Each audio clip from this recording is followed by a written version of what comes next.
Buenas tardes, bienvenidos a Conexiones en este miércoles 16 de mayo de 2018. Un abrazo fraterno a usted que nos acompaña a través de la señal abierta de Canal 23 en los 4 departamentos de la zona oriental de nuestro país, también a quienes nos sintonizan por los servicios de cable de Tigo y Claro a nivel nacional. Como siempre, usted nos encuentra también en las plataformas digitales. Estamos en la transmisión simultánea, en el fanpage de TVO Canal 23, en Periscope, en Twitter, y tiene la tercera opción. Puede descargar desde su smartphone la aplicación TVO Canal 23 y nos acompaña en la transmisión ininterrumpida. ¿De qué temas estaremos hablando esta tarde de miércoles? Que es un segmento especial dedicado a los jóvenes. Y entonces lo hemos titulado Los jóvenes hablan. Los miércoles los jóvenes hablan. Y este miércoles queremos hablar de varios temas neurálgicos para la vida de este país, la vida política, social, económica, desde luego.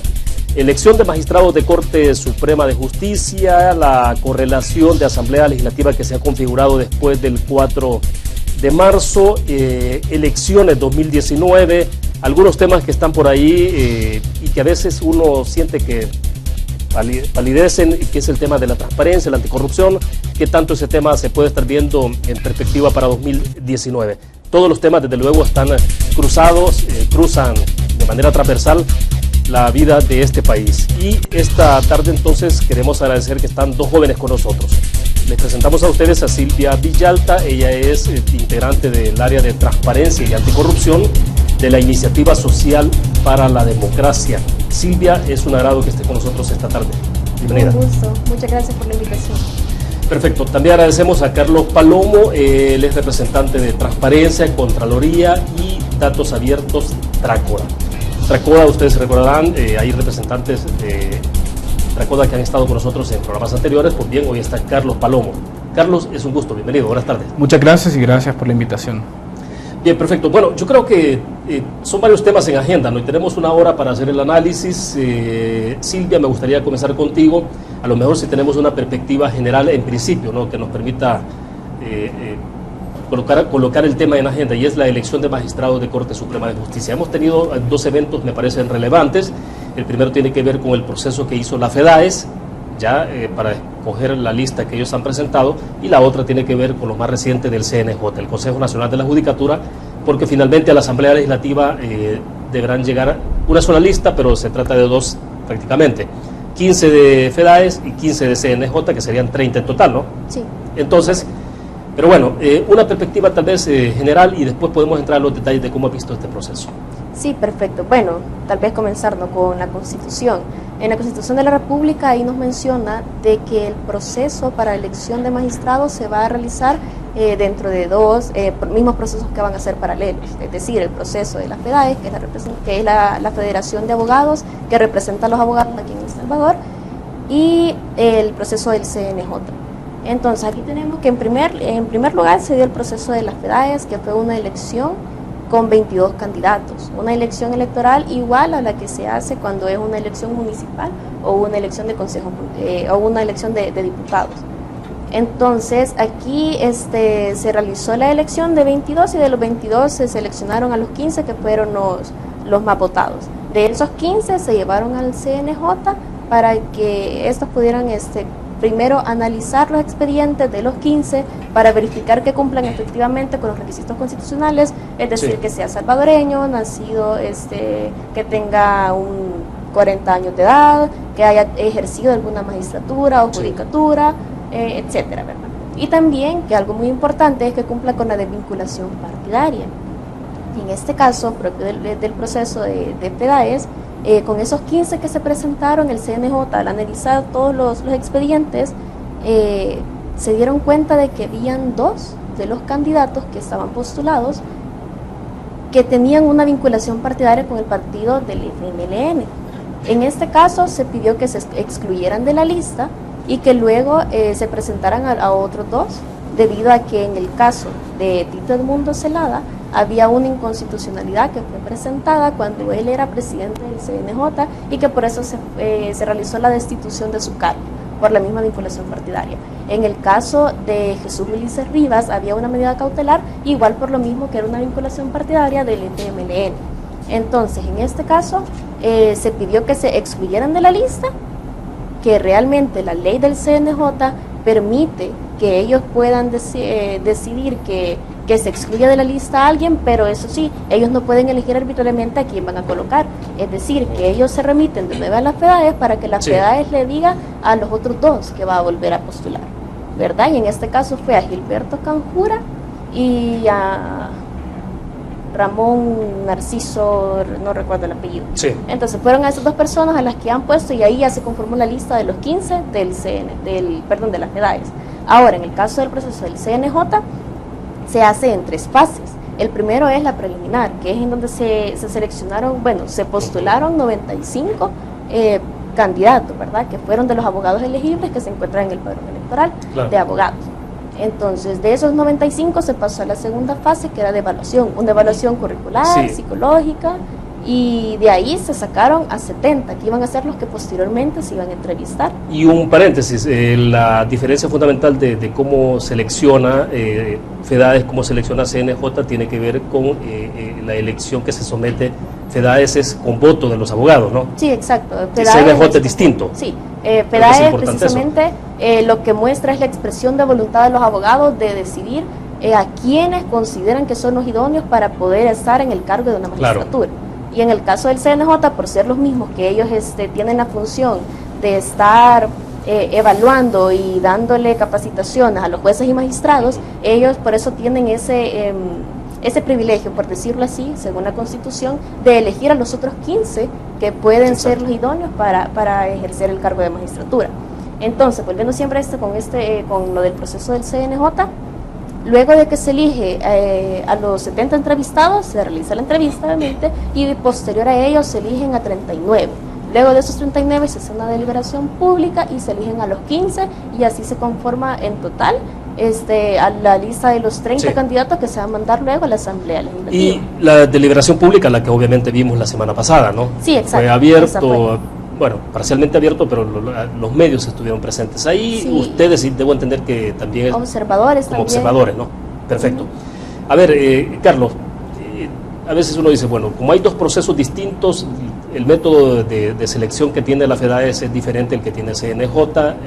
A veces me he preguntado, y se lo he preguntado a veces a algunos analistas también en este espacio, si lo mejor no sería estandarizar los procedimientos, o tiene que manejarse de esa forma, que unos sean sometidos a consideración por el voto directo de los abogados y en el otro caso se esté revisando currículum, porque finalmente en el otro caso no hay una votación masiva. Votan los integrantes de CNJ, desde luego, pero es a partir de ciertos criterios. Entonces, ¿no será que sería bueno estandarizar ese procedimiento o es el más correcto por ahora? Pregunto. Pues definitivamente que es el que tenemos actualmente. Si es el mejor o el peor, habrá que juzgarlo en base a los resultados que ha venido dando los últimos años. Al menos, y como criterio personal, yo creería que sería bueno tener un solo proceso estandarizado y que fuera parte o que se retomara el que se está haciendo actualmente con el CNJ, porque este proceso lo que hace es tratar de verificar si estos candidatos tienen idoneidad técnica, es decir, que tengan conocimientos en materia constitucional, que tengan o que no tengan más bien vinculación partidaria, que no tengan sanciones, por ejemplo, en tema de derechos humanos, de ética gubernamental, corte de cuentas, etcétera. Entonces está más apegado a una valoración técnica que a una valoración de popularidad. El otro proceso, el de votación, idealmente se esperaría que los abogados salgan a votar utilizando criterios parecidos a los que utiliza el CNJ, es decir, idoneidad técnica, pero... Por eso es crucial que se conozca el perfil, el currículum de los propuestos, ¿no? Definitivamente, eso es algo esencial, se tiene que conocer tanto la hoja de vida. La hoja de vida es lo mínimo en realidad, deberíamos de conocer todo el historial, si tiene sanciones, deberíamos de poder escrutar públicamente toda su carrera judicial inclusive, y su carrera fuera del órgano judicial, porque también la pueden haber tenido, y verificar pues si tiene una trayectoria limpia, si tiene la idoneidad técnica, y no solo la idoneidad técnica, sino si tiene el carácter para ser un juez, porque una cosa es ser abogado, un abogado litigante, etcétera, y otra cosa es administrar justicia, es completamente diferente. Entonces, con el caso de la votación de la FEDAES, se esperaría, ¿no?, que los abogados utilizaran este tipo de criterios, pero a veces queda la duda de si los eligen en base a criterios objetivos o en base a criterios de popularidad o en base a criterios de que, es de mi asociación de juristas, entonces por eso lo voy a apoyar. En ese sentido sí creo que sería o sería pertinente empezar a valorar si debemos de transitar hacia otro proceso más estandarizado, como lo decías, o mantenemos el que tenemos, pero agregamos más reforzando el procedimiento, por ejemplo, en el caso de FEDAE, que sea la elección, pero más reforzado en términos de verificar. Exactamente, que al final aparentemente sí se ha hecho porque se excluyeron a 2 personas por vinculación partidaria, pero me parece que todavía nos falta un poco más en términos de verificación, de cualificación. Sí, Silvia, antes de iniciar la entrevista te planteaba, por ejemplo, o les decía a ustedes, a ambos, todo este tema, ¿no? La elección de la actual Sala de lo Constitucional, que termina dentro de prácticamente 2 meses, menos de 2 meses, fueron electos en aquel momento con el procedimiento, con las reglas del juego, digamos, establecidas, ¿no? Porque algunos han puesto en duda todo este procedimiento que se tiene todavía actualmente y dicen, bueno, pero así se eligió la actual Sala de lo Constitucional.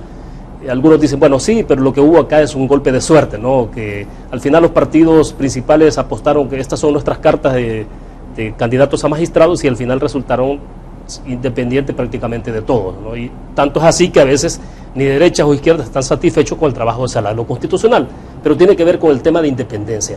Entonces la pregunta puntual es, ¿hasta dónde lo que se puede lograr en este momento, en qué descansa la parte neurálgica de contar con una sala entonces que pueda ser independiente o tener algo parecido a lo que hemos tenido? Sí, definitivamente eso es un tema que se ha venido hablando bastante y que causa bastante controversia, porque sí, al nivel personal yo realmente creo que esta sala fue un golpe de suerte por el proceso que se llevaba antes, que era, digamos, menos transparente que el que se ha llevado actualmente. Yo creería que uno de los criterios a tomar en cuenta, siempre viéndonos en la jurisprudencia constitucional, aparte de la vinculación partidaria, también tiene que ser la vinculación de otro grupo de poder, por ejemplo, si es un grupo mediático, si es un grupo económico, porque eso es lo que nos dice la jurisprudencia. El problema acá es que solo se ha tomado en cuenta la vinculación partidaria, y siendo material o formal, nada más. Entonces creo que para tener una sala realmente independiente, habría que hacer una valoración y una evaluación más amplia, más allá del currículum, como ya lo mencionaba usted. Porque efectivamente no solo es ir viendo si ha tenido carrera judicial, cuántas publicaciones ha hecho, si tiene carrera docente, o sea, realmente es ir más allá, ver el temperamento de la persona, ver el carácter que tiene, ir viendo esas características realmente que pueden ser para un magistrado, en el caso de la Sala de lo Constitucional, ¿no? Pero la cuestión es que esas características aún no están dadas, es decir, no hay algo fijo que me diga cuáles son los criterios que deberíamos de tomar en cuenta. Por ejemplo, el CNJ tiene sus propios criterios y son los que sigue y están bien y están basados en la jurisprudencia constitucional y en lo que dice la Constitución y están bien, pero yo considero que todavía la Constitución se queda corta. Es decir, la Constitución me dice que uno de los requisitos es que haya tenido una judicatura o una magistratura, pero yo considero importante ver qué tipo de judicatura, es decir, si ha sido una judicatura que tiene relación con la materia constitucional, o si es una judicatura que ha sido de propietario o de suplente. Me parece que ese tipo de cosas son las que se deben de evaluar también al momento de ir eligiendo o depurando a los que van a conformar la lista. ¿Ustedes coinciden de que se ha avanzado en toda esta materia? Sí. Sí, definitivamente. Sí. Pero, ahí viene el tema, pero habría que hacer ciertas valoraciones, claro, sí, porque al menos en el caso de transparencia, de lo que podemos observar en el proceso del CNJ, hay etapas en las que se hicieron a puerta cerrada, entonces realmente no se tiene como algo claro de qué criterios fueron los que utilizaron para elegir. Por ejemplo, de los 95 se eligieron a puerta cerrada a los 70, solo con una evaluación curricular y una ponderación que ellos dieron, pero no sabemos qué criterios fueron los que se utilizaron para decir estos son los idóneos. Es decir, yo no sé si, por ejemplo, tuvo más ponderación la carrera judicial que la carrera docente, o si tuvo más ponderación el hecho que tuvieran publicaciones de libros o publicaciones como artículos. Entonces creo que ese tipo de cosas son las que aún no han quedado como transparentes, no han quedado claras, y por ejemplo en el caso de que se eligió a los 70. Sí. Ahora, las entrevistas sí fueron públicas, efectivamente, pero luego de las entrevistas se iban a elegir a 39, en base a todo lo analizado en las entrevistas. Y ese material que ellos usaron también para ponderar cada pregunta de las entrevistas tampoco se ha publicado. Entonces no sabemos realmente, aunque hayamos estado presentes viendo las entrevistas, no sabemos realmente cómo fue la valoración de ellos al momento de elegir a los 39. Y ese es otro dato que también hay que estar mejorando, porque es algo que ha sido transparente, pero a la vez no. Sí, Carlos, y dentro de esto no hay nada que diga el CNJ, por ejemplo, no, esta parte hay que mantenerla bajo reserva. ¿Debería ser todo ese proceso abierto? Pregunto. Idealmente debería ser casi todo abierto, absolutamente abierto, salvo algunas partes que pudieran tratar sobre aspectos médicos, aspectos de la salud de los candidatos. Tal vez por ahí podríamos hablar de que esa parte sí podría ser. Pero aspectos muy puntuales. Pero exactamente, sí. Debe de primar el criterio de máxima publicidad, todo, desde las evaluaciones, las deliberaciones, las ponderaciones, todo debe ser absolutamente público para que la ciudadanía pueda verificar si efectivamente el Consejo ha hecho un buen trabajo, y también para, inclusive, de cara a siguientes elecciones, hacer sugerencias de mejora. Sí. Una aspiración máxima, por ejemplo, sería justamente aspirar a que los 30 candidatos que lleguen a manos de los diputados sean los mejores candidatos. Los idóneos. Digo, es una aspiración máxima. Sabemos que no necesariamente se cumple al 100% eso. Siempre llegará ahí una lista parcialmente adecuada. Entonces, esto finalmente queda en manos de los diputados. Sí, la decisión final. Por eso es importante lo que se está haciendo en este momento, ¿no? Sí, por eso es importante lo que se hace ahorita, porque es al final son los que van a presentar la lista de los 30 que van a evaluar entonces en la asamblea. Y al final, si de los 30 ninguno resulta ser idóneo, no va a ser culpa de la asamblea, sino del proceso anterior. Entonces, por eso es importante ir evaluando cada proceso que se ha venido dando y ver también si es transparente, porque esto es algo de que le debería de importar a toda la ciudadanía. Ahora bien, ubiquémonos ya entonces en el debate que se va a generar en Asamblea Legislativa. Lo que tenemos en Asamblea Legislativa es una correlación totalmente distinta después del 4 de marzo. Ahora todo el mundo coincide en que efectivamente la cancha la pelota está en la cancha de la derecha. Es decir, en términos matemáticos decimos, Arena puede sumar los votos de Gana, incluso necesitaría de Gana, con el resto de partidos políticos. O el otro escenario es una posibilidad que Arena y Frente se pongan de acuerdo. ¿Cuál es el escenario? Carlos, comienzo contigo esta parte. ¿Cuál sería el escenario que se puede configurar? ¿Hay alguno más beneficioso que otro? Digo, para lo que se puede generar de una buena estructura de sala, ¿o cómo? El escenario más beneficioso, a mi parecer, sería aquel en que todos, y hablo de los 84 diputados, pudieran tener un gran acuerdo de elegir a los más capaces, a los más idóneos, a los que mejor carrera tengan. Unanimidad. Unanimidad. Pero creería yo que sería muy difícil pensar en que se van a poner de acuerdo los 84, y hay que considerar algo. La mayoría de gente dice, bueno, la derecha tiene la mayoría calificada, es decir, que pueden obviar perfectamente el FMLN y proceder a elegir magistrados. Pero hay que tener en cuenta lo que pasó con la presidencia de la Asamblea Legislativa.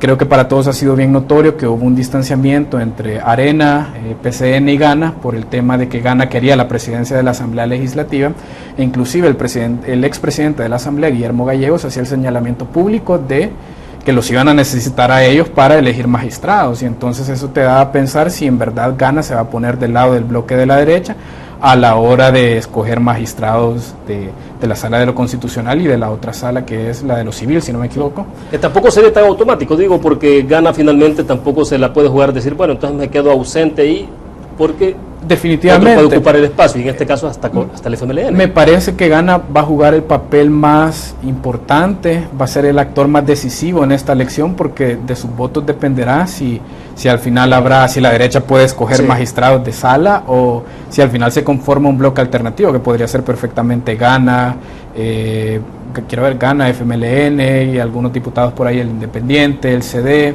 Aún así creo que siempre necesitarían votos de Arena.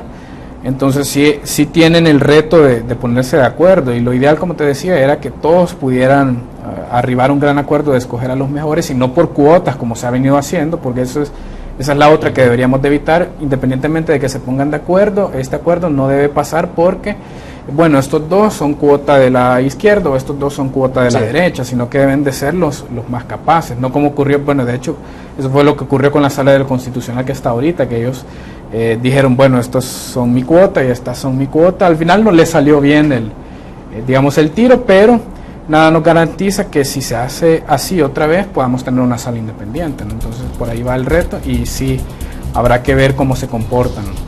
Perfecto. Las diferentes bancadas. Silvia, para cerrar el segmento, ¿agregarías algo a esto? Sí, tal vez solo agregar que obviamente los candidatos tienen que mostrar imparcialidad, pero también la decisión tiene que ser imparcial. Entonces, como ya lo mencionaba Carlos, definitivamente no se va a elegir a un candidato porque haya sido afiliado o porque haya tenido vinculación material con un partido político, sino que se va a elegir por todas las características que reúne que lo hacen capaz para ser un magistrado. Perfecto, nos quedamos en ese punto, hacemos una pequeña pausa comercial, tenemos otros temas para ir avanzando en el análisis. Vamos a la pausa, regresamos.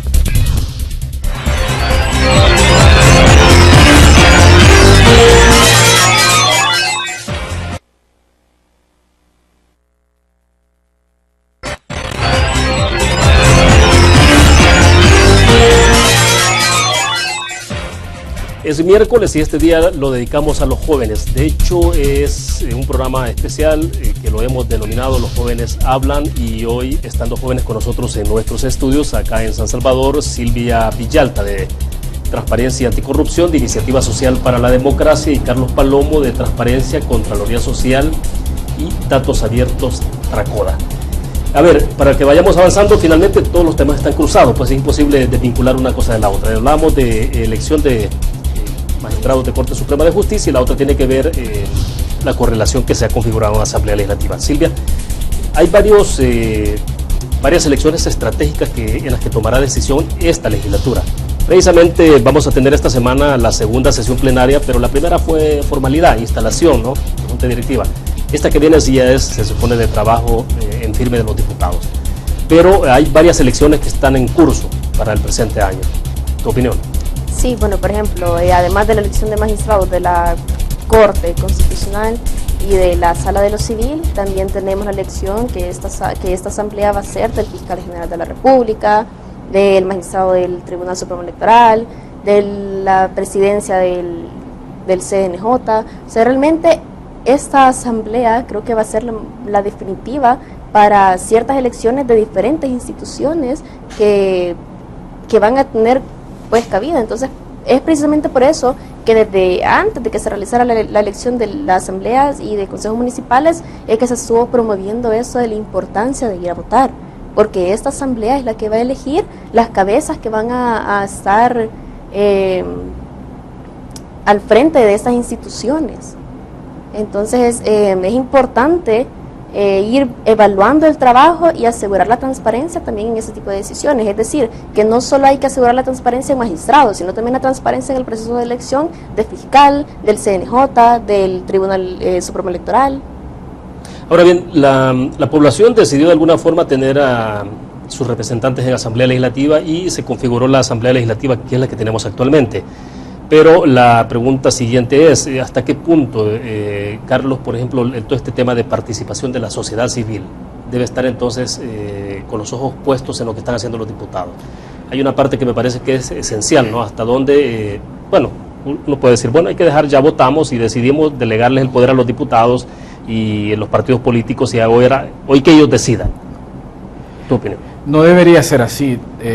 Independientemente de que la asamblea que ha quedado sea la voluntad o la expresión de la voluntad soberana de los salvadoreños, no significa que nosotros debemos desentendernos los próximos 3 años y que ellos hagan lo que quieran. Definitivamente que parte de los avances que hemos tenido, por ejemplo, la reducción de miembros de junta directiva, que aunque no ha sido mucha, pero ya es un avance. Aquello de que ya no van a usar las camionetas, aquello de que ya no se va a utilizar menos combustible, se ha dado precisamente porque la sociedad civil ha estado pendiente, ha estado presionando a los diputados. En ese sentido, a la luz de lo que decía aquí la compañera, de que hay que elegir Corte de Cuentas de la República, hay que elegir Tribunal Supremo Electoral, hay que elegir Fiscalía General de la República, que es todo el andamiaje para combatir la corrupción que tiene El Salvador. Pues lógicamente nosotros debemos de estar muy pendientes de que los diputados hagan bien su trabajo, y si no lo están haciendo, si lo están haciendo a puertas cerradas, si lo están haciendo por intereses partidarios, nosotros debemos señalarlo, y si es necesario tenemos que salir, inclusive, dado fuera el caso, a la calle y reclamar a los diputados. Miren, los hemos puesto ahí no para que vengan a hacer lo que les dé la gana, que yo creo que eso es un mensaje muy importante que nos quedó de estas elecciones. Al frente creo que fue al que le quedó más claro ese mensaje, de que la población cuando se enoja pues vota y pasa lo que pasó, no perdieron tantos diputados. Entonces eso puede pasar en las siguientes elecciones, y ciertamente siempre está latente, o debe estar latente ese mensaje para nuestros legisladores, que si no hacen bien las cosas, pues lo que va a pasar es, o lo que les va a pasar es lo mismo que ya les pasó al partido que está en el gobierno actualmente. Entonces, sí, definitivamente, reitero, es muy importante que la sociedad civil esté pendiente, audite y siga día a día el trabajo legislativo, porque pues de eso depende el futuro de nuestra nación. Y en el caso de la Corte Suprema de Justicia, los magistrados, estos magistrados duran 9 años en su cargo. Entonces, estamos hablando de lo que haga esta asamblea en estos 2-3 años va a repercutir en la década que nos sigue. Entonces, debemos de estar pendientes, debemos de estar prestos a responder si es necesario, y debemos siempre fiscalizar la labor de los diputados. Sí, porque todo lo que efectivamente, las repercusiones de las decisiones que tomará esta Asamblea Legislativa son para los próximos 3, 5 años y hasta 9 años. Silvia. Sí, correcto. Definitivamente yo creo que en la ciudadanía hay una confusión cuando se habla de participación ciudadana, ¿no? Ellos rápidamente vinculan esta participación ciudadana solamente con emitir el sufragio, y realmente eso no se queda ahí. Realmente la participación ciudadana va más allá, incluso puede ir, bueno, va de la mano con el derecho de acceso a la información pública. Y para que nosotros tengamos ese derecho, pues obviamente tenemos que comenzar a exigirlo y a ejercerlo. Es decir, tenemos que comenzar a hacer solicitudes de información, tenemos que comenzar a presionar a la Asamblea para que estas decisiones realmente sean transparentes. Y aunque el pueblo no participe, pero quién quita que el pueblo puede opinar y, por ejemplo, mencionar, a mí me gustaría como fiscal general de la República a X persona, y que también la opinión del pueblo se tome en cuenta. Y esa es una forma de participar y de incidir dentro de la política. O sea, porque la política y los actores políticos no solo se enfocan en los que están en el gobierno, en los que están en el órgano legislativo, judicial, ejecutivo, sino que también implica aquellos que participan por un cambio. Y los que realmente quieren un cambio son los que exigen y los que hacen efectivo el derecho de acceso a la información pública. Y es interesante, ¿no? Porque hay temas esenciales, cruciales para este país que están en la agenda de los diputados. Y digamos, si nos vamos al otro, que es un tema muy sensible que tiene que ver con la salud de la población, por ejemplo. Porque no solo se trata de aprobación de préstamos, sino de cómo incide la Asamblea Legislativa en todas las políticas públicas en este país. Sí, exacto. Bueno, recordemos, por ejemplo, en el presupuesto de este año se le redujo a salud, a educación, a seguridad, y esas son cosas que afectan a la población. Entonces, si tanto nos afecta, ¿por qué no solo quejarnos? ¿Por qué no mejor exigir? ¿Por qué no ir directamente a hacer solicitudes y a pedir lo que le conviene al pueblo y a la ciudadanía? Ahora, se ha avanzado bastante, pregunto, en toda esta parte de qué tanto la sociedad se va empoderando de esos instrumentos, justamente lo que dices, todo el tema de cómo utilizar la ley de acceso a la información pública, de los recursos, de cómo, si vivo en una comunidad, por ejemplo, y quiero saber de un proyecto X que está en desarrollo, ir a la alcaldía y presentar una solicitud. O sea, se ha avanzado. Definitivamente ha habido un avance sustancial, desde el hecho de que tenemos una ley de acceso a la información pública que hace, bueno, que en la década pasada no la tuvimos, ¿no? Ya tenemos un avance sustancial, y evidentemente la ciudadanía ha empezado a hacer suya esta ley, ha empezado a utilizarla. Vemos año con año cómo aumentan las solicitudes de información, cómo aumentan los requerimientos de información, que los requerimientos, una solicitud puede tener varios requerimientos: pido este documento, pido este documento, pido este documento, claro. Y también han aumentado la cantidad de apelaciones y de recursos de falta de respuesta ante el Instituto de Acceso a la Información. Eso nos dice que la gente no solo está usando la ley, sino que cuando siente que le han negado su derecho a acceder a la información, que es de todos los ciudadanos, pues ya acude al instituto, ya sabe que hay una instancia que lo va a amparar, o puede que no, dependiendo de si se cumple lo que establece la ley, pero ya sabe que hay una instancia a la que puede ocurrir y está haciendo uso de ella. Entonces sí ha habido una mejora sustancial, definitivamente. Y eso es interesante porque todos los partidos políticos, más bien todos los actores políticos en el país deben estar conscientes de eso, ¿no? Quien asuma la conducción de una alcaldía, de una institución de gobierno, etcétera, tiene que estar consciente que se somete a esos procedimientos. Exacto, y que tiene que rendir cuentas también a ese municipio al que pertenece, en el caso de que sea un alcalde. Y hemos trascendido a ir generando una cultura sobre el tema de la transparencia, de anticorrupción. ¿Hay mucho que avanzar todavía? Sí, definitivamente hay mucho que avanzar, pero creo que hemos hecho un avance al momento que ha sido significativo, tal vez no tan grande como se ha esperado, pero sí ha sido significativo. Sí, porque tenemos Instituto de Acceso a la Información Pública, el Tribunal de Ética, claro, hay quienes son muy críticos, dicen, bueno, ¿qué pasa entonces con el Tribunal de Ética? No lo vemos tampoco tan activo, pero hay instituciones creadas. Sí. Entonces, y vuelvo siempre al tema de sociedad civil.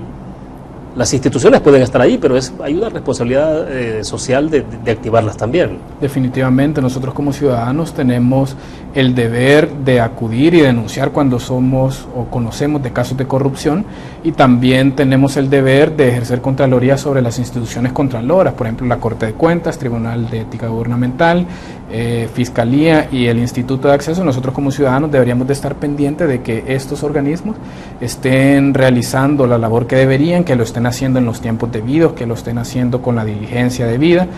Y por ejemplo en el caso del Tribunal de Ética Gubernamental, creo que como sociedad civil nos ha hecho falta estar más pendientes de porque sí es bastante notorio que no ha tenido un papel protagónico en el combate a determinados hechos que no deberían de darse, como aquello del nepotismo y otros casos parecidos, ¿no? También hay que señalar que la ley de ética gubernamental tiene algunos vacíos.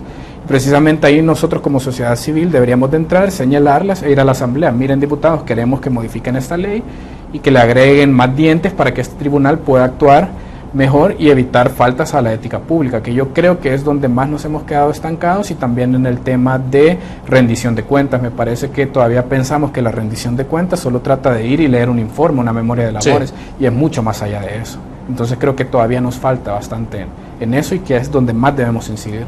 Hay un par de palabras que están muy de moda ahora, bueno, ustedes como Tracodes, datos abiertos. Sí. Datos abiertos, ¿qué es? Para que la gente que nos está viendo pueda entender. ¿Qué datos abiertos? Uno dice que los datos estén disponibles para todo el mundo, pero... De forma bastante sencilla, los datos abiertos son datos, obviamente, como ya lo dice el nombre, pero que están en formatos procesables por las computadoras, que están disponibles al público de manera gratuita, sin ningún tipo de restricción, sin ningún tipo de licencia. Son datos que me permiten a mí ejercer una contraloría social. Por ejemplo, ¿de qué le sirve el tema de datos abiertos a don Juancito que vive en el cantón o caserío X en el interior del país? A simple vista cuesta ver esa utilidad para el ciudadano común, pero sí. Te pongo un caso bien concreto. Hay medios de comunicación, y está también la sociedad civil, que ha ejercido contraloría sobre la asamblea y ha generado datos abiertos. Ha procesado los informes o los documentos que da la asamblea y genera datos abiertos. ¿Y para qué nos sirve estos datos abiertos?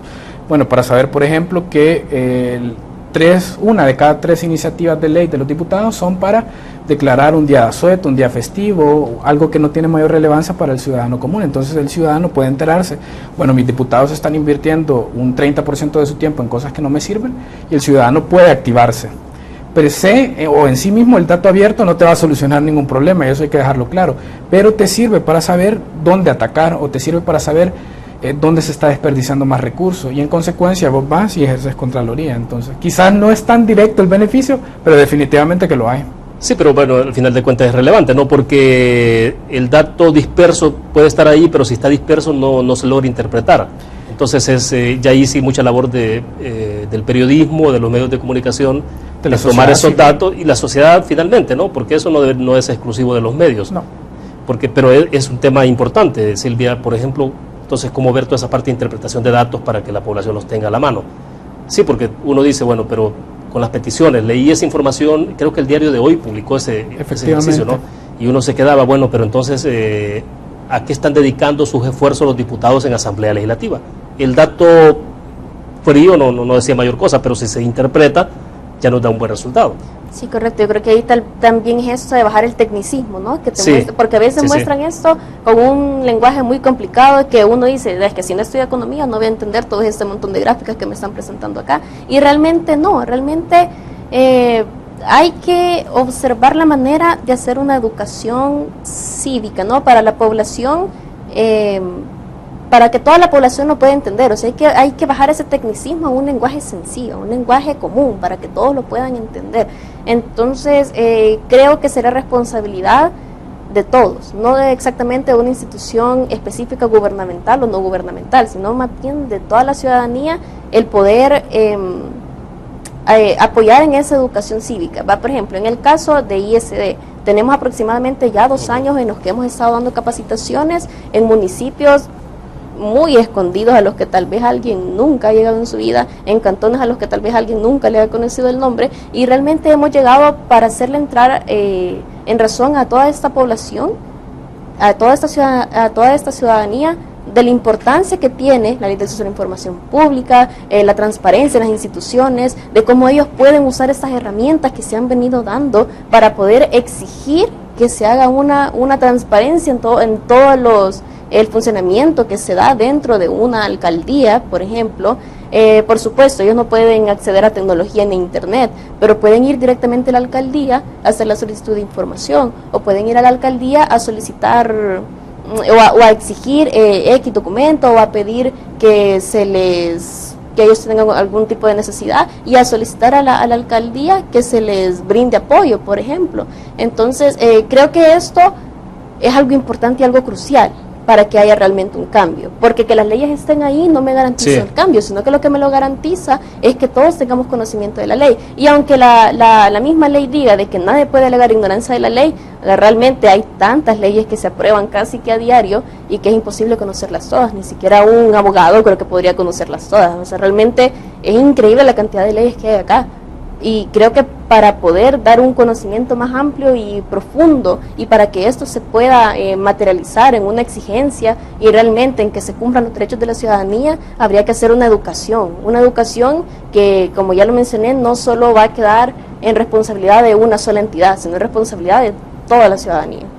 Y es bonito, ¿no? Porque me parece que el caso de los municipios, o en el interior de los municipios, en los caseríos y cantones, que necesitan de un proyecto de agua potable, de reconstrucción de carretera, ellos pueden saber perfectamente o hacer las consultas a las alcaldías por qué no se les ha asignado el proyecto a ellos, por qué se le asignó a la otra comunidad, o cuánto puede costar el proyecto que esté en desarrollo en esa comunidad, ¿no? Y porque la gente dice, bueno, aquí dice este proyecto, están hablando de una inversión de $100,000 y lo que están haciendo solo es una cosa sencilla en la carretera, ¿no? Entonces la gente le entra duda, pero debe saber que puede acudir a una alcaldía, por ejemplo, ¿no? Y con una hoja simple o con los formatos que da la alcaldía hacer una petición, ¿no? Exacto, son herramientas tan simples que cualquiera puede utilizar, pero como hay desconocimiento de ellas, no se utilizan. Entonces el hecho de ir acá y de decirle, miren, están estas herramientas, usted puede ir a la alcaldía a presentar esta solicitud para que le brinden información, o a que la alcaldía le rinda cuentas para que usted pueda ver en qué se está invirtiendo el dinero, y luego usted pueda venir a exigir, como ya lo mencionó usted, agua potable,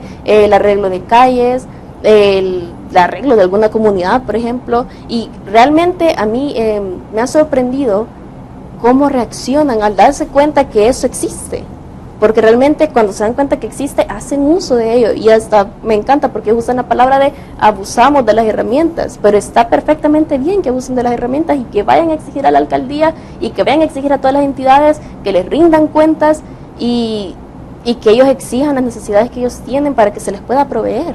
Carlos, ¿tu opinión? Definitivamente que hay que empoderar a la ciudadanía para que haga uso de esa ley. Debemos de potenciar el conocimiento de la misma primero, porque hay gente que en pleno 2018 todavía no sabe que hay una ley de acceso a la información pública. Y lo otro es que hay que potenciar su uso a nivel municipal. Ya se está usando bastante en entidades del Ejecutivo, en la Asamblea Legislativa se pide mucha información, pero en las alcaldías todavía la gente está un poco reacia a utilizarla, sobre todo en aquellos municipios, como decía ella, donde no hay acceso a tecnología, no hay acceso a educación como si la hay en la capital. Entonces todavía no terminan de enterarse de que está esta ley y que la pueden utilizar, y que al final la finalidad de la LAIP es precisamente que los ciudadanos, como decía, hasta abusemos de ella y vayamos, si es necesario, si lo creemos pertinente, a diario a pedir información. ¿Cuánto costó esta acera que hiciste? ¿Cuánto está costando esta pavimentación que estás haciendo? ¿Cuánto está costando las dietas del Consejo Municipal? Y es increíble, por ejemplo, nosotros teníamos en Tracodo un caso con una alcaldía de La Libertad que en pleno 2018, a pesar de que la ley mandata a publicar los salarios del Consejo y del alcalde, no lo querían hacer. O sea, tuvimos que ir al instituto, porque unos ciudadanos nos pidieron ir al instituto, porque ellos no se atrevían por aquello de que en la alcaldía les decían, bueno, ¿y para qué querés esto? Bueno, ¿y para qué querés saber mi salario? Sí. Entonces es increíble que todavía tengamos estos casos, pero al final se trata de seguir avanzando y empoderar a la gente en los municipios, porque si no son ellos, nadie va a ir a cambiar la realidad de estos, o más bien de estas entidades. Exacto. Imagínense lo grave de preguntar para qué, cuando la ley me indica de que nadie me tiene que preguntar. O sea, si yo quiero la solicitud de información y la voy a presentar, no me tienen que preguntar el por qué, simplemente la presento y me tienen que entregar la información. ¿Convertir esto en una cultura, si estamos en ese camino o falta? Sí, estamos en ese camino, aún falta, porque falta, pero aún estamos en ese camino y yo siento que ha habido un avance.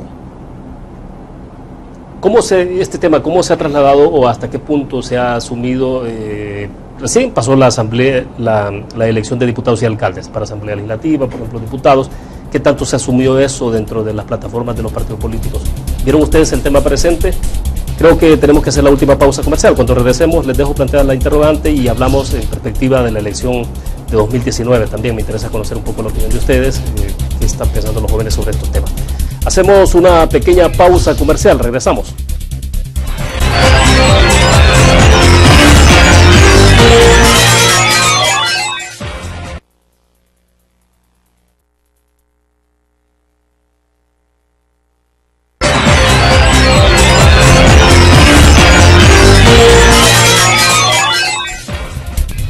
Bien, estamos al cierre de conexiones. Tenemos también elecciones 2019, selección presidencial 2019. Los partidos políticos, bueno, el Partido Arena ya definió candidatos, Carlos Calleja, el FMLN está en desarrollo justamente ese proceso, con 2 aspirantes a la candidatura presidencial, que es el caso de Hugo Martínez y Gerson Martínez. Los otros partidos políticos tienen que entrar por ley en ese procedimiento si es que van a participar con sus propios candidatos. Nuevas ideas, algunos sugieren de que por calendarios, por el tiempos del calendario, no podría participar como nuevas ideas con su candidato, tendría que hacerlo hasta después en la siguiente elección presidencial, pero no en esta. Entonces algunos sugieren que Nayib Bukele tendrá que buscar otro instrumento, alguna coalición o con otro partido político, inscribirse y participar de esa forma. A ver, lo crucial, obviamente, es una elección presidencial y es importantísima, pero Carlos, ¿en qué habría que enfocarse en lo que viene de elección presidencial? ¿Qué es lo que habría que exigirles en términos de compromiso, sobre todo a los aspirantes presidenciales? Creo yo que lo que habría que exigirle a todos, independientemente del partido o coalición, es que nos presenten un plan de nación, no simplemente una serie de medidas dispersas en el tema económico, educación, salud, sino que un plan que vaya inclusive más allá de los 5 años, porque es que nosotros tenemos esa visión cortoplacista, solo pensamos, bueno, 5 años, y a veces ni los 5 años. Entonces deberíamos de estar pensando en que el siguiente candidato presidencial, el siguiente presidente de la República debe de ofrecernos un plan de nación, un plan que debe ser ampliamente consensuado, y creería yo, a partir de los datos que he visto, a partir de la opinión de la ciudadanía, que en lo que deberían enfocarse es en los temas económicos, porque la población está asfixiada económicamente. Debemos apostar a mejorar sustancialmente la calidad de la educación, no solo el acceso, sino que la calidad de la que ya se está impartiendo, y también debemos apostar, creo que es el clamor popular más grande que hay ahorita, en el tema de seguridad pública. El próximo presidente o la persona que aspira a ser presidente de la República debe de trabajar una plataforma que nos permita solucionar este problema de seguridad pública, no solo en lo reactivo, en la parte de solucionar los incidentes que ya se están dando, sino cómo vamos a sanear el tejido social que está bastante enfermo, ¿no? Entonces, ¿cómo vamos a abordar eso?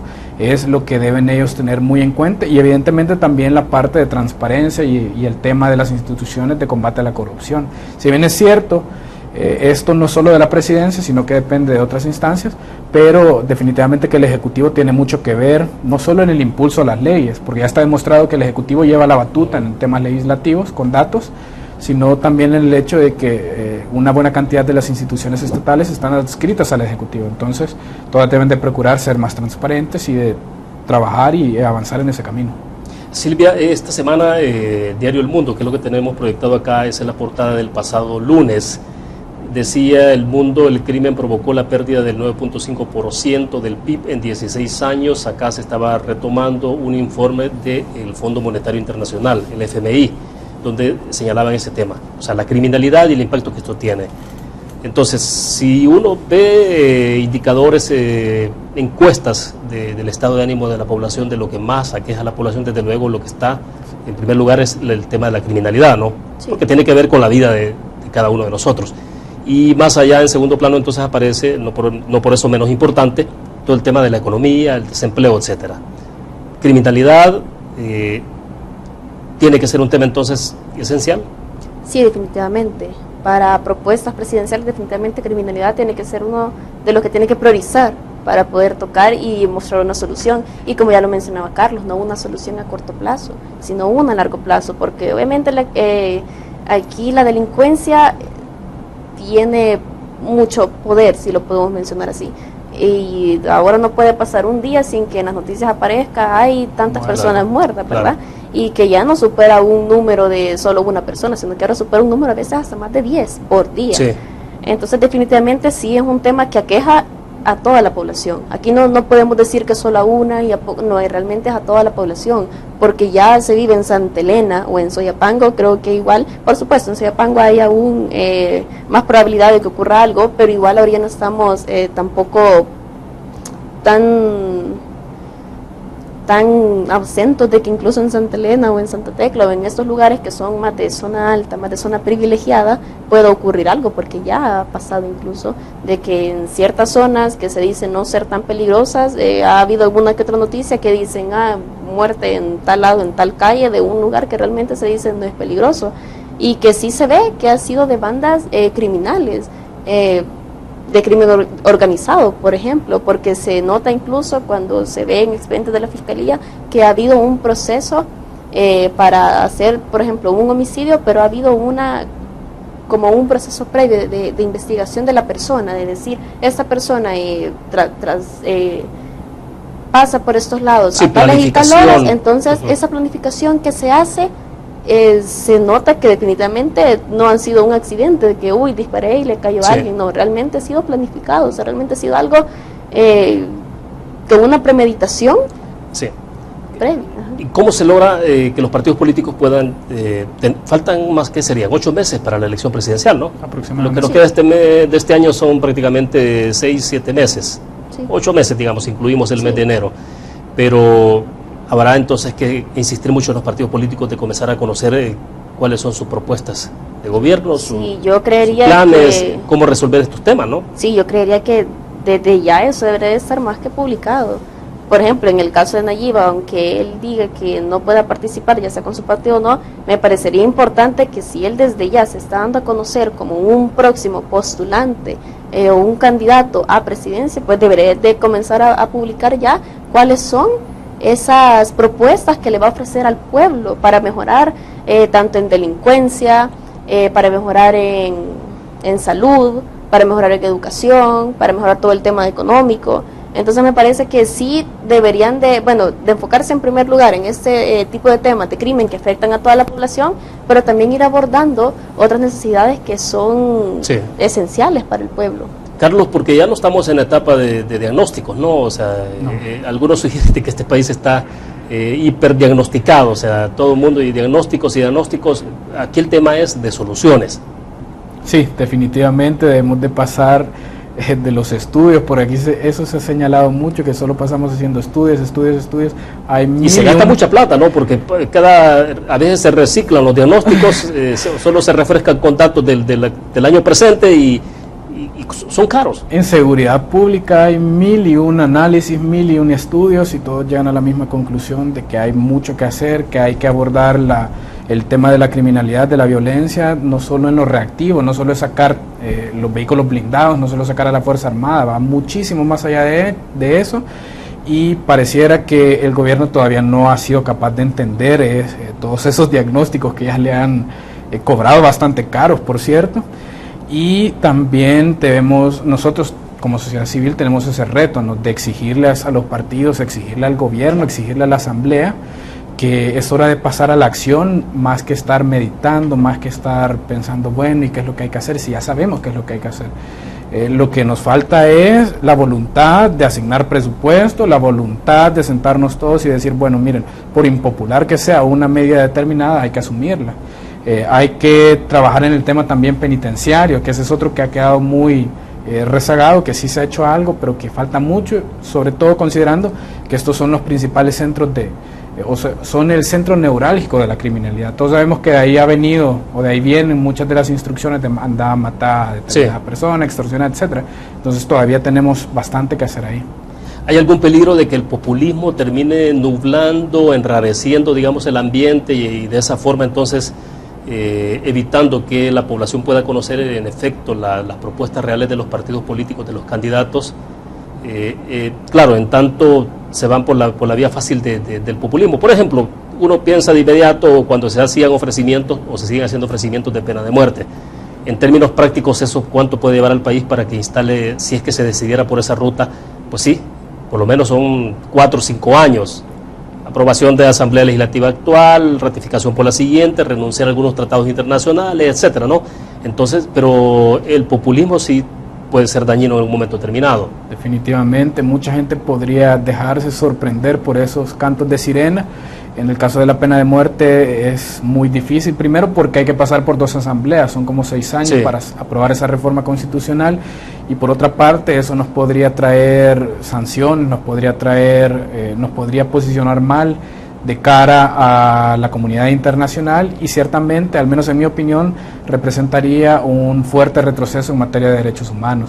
Creo yo que no debemos de estar pensando en la desesperación en tomar la medida más inmediata que se nos ocurra, sino que debemos de pensar en soluciones a mediano o largo plazo. Ciertamente que hay un componente que debe resolverse ya, pero hay que entender que hay un tejido social dañado y que no ha sido de un año, no ha sido de un gobierno, esto viene de la guerra civil, ese tejido sigue dañado, y entonces debemos de trabajar en reconstruirlo, y eso lleva tiempo y cuesta también. Silvia, y bueno, en esto no hay una varita mágica, es imposible, ¿no? Claro, no, y de hecho, obviamente las propuestas sí tienen que haber, pero tienen que ser propuestas reales, propuestas que efectivamente se puedan realizar aquí dentro del país. En el caso de la propuesta de la pena de muerte, podemos irnos a países donde esté esto ya aprobado. Noruega me parece que es uno que ya lo tiene, y de hecho ellos gastan muchísimo cuando se le va a aplicar la pena de muerte a una sola persona. Imaginémonos acá que tenemos las Bartolinas y las cárceles abastadas de gente. Aquí yo creo que lo que más se me podría ocurrir es que no van a darle una muerte digna a esa persona, sino que lo que van a hacer es que van a agarrar una pistola y van a comenzar a balacear, y eso sí implicaría una vulneración de derechos humanos que nos podría traer sanciones y repercusiones en serio muy graves de la Corte Interamericana de Derechos Humanos. Entonces me parece que tienen que ser propuestas que sean lógicas, que vengan realmente a tratar el verdadero meollo del asunto, que vengan no solo a cambiar lo superficial, sino desde el interior, que vengan desde la raíz, que vengan a atacar el problema de raíz. Y eso me parece que sí sería un punto bastante que la población debería tener en cuenta, ¿sí? Que no es solo que por popularidad me voy a dejar llevar y voy a dar mi voto a una persona que realmente no tiene propuesta que ofrecerme. Si te dijeran 3 temas entonces a los que habría que entrarle de inmediato. Número 1. Sería la del crimen organizado, que está aquí en el país. Criminalidad. Sí, en segundo tal vez siempre el mismo tema de la salud, que es un tema importante aquí, también educación, y bueno, creo que no nos podemos quedar solo en 3 temas, porque hay definitivamente muchos, que sería uno de los más importantes, transparencia institucional. Bueno, perfecto, se nos agotó el tiempo. Gracias, Carlos, por haber estado esta tarde con nosotros. Gracias. Silvia, es un gusto. Muchas gracias, un gusto. Bueno, perfecto. Terminamos de esta manera Conexiones. Gracias a ustedes que nos acompañaron. Nos vemos mañana jueves, 5 de la tarde en punto. Buenas tardes.